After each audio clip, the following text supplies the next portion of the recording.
It is day 5 after getting radicalized by the TikTok ban, and after a day and a half of dealing with bank fraud, I jumped back into my book about apartheid to learn a few things. Something that instilled a lot of change was stagnation and inflation, rising costs, caused 60,000 people to go on strike, and the realization dawned that stability economic growth could not be restored through repression alone. Reform was needed. Like what we've been doing. Here's another strike coming at the end of the month. Costco workers, 18,000 Costco workers. That's a lot. It's about 1 out of every 10 in the United States.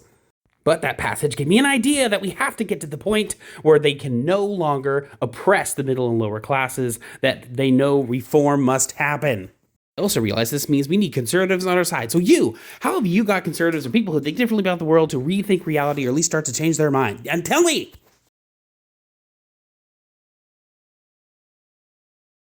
We have a really good opportunity right now to make some movement, get some current going, get some change coming our way, specifically because there's 2 things that can happen right now. They're going to make a big difference in our country, where our country's going.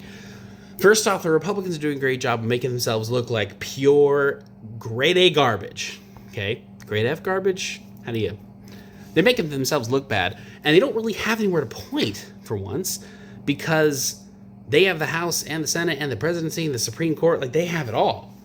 So they have nowhere else to turn or blame. They will. They're very good at it. They've been doing it for decades, but it's going to be much less convincing argument. And you're going to have a lot of people that are going to start to change their minds or be ready to be thinking a little bit differently.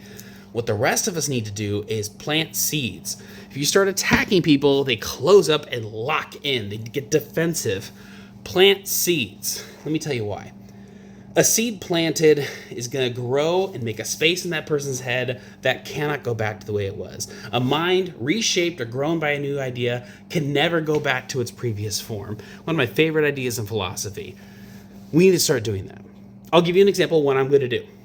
I have a friend who voted for Trump, and she does people's taxes. And sometime this tax season, I'm going to have a conversation with her about, man, Trump's tax plan, just charging poor people more money is just not good. That's going to make everything more expensive. And just make sure that she knows that, because she doesn't know that.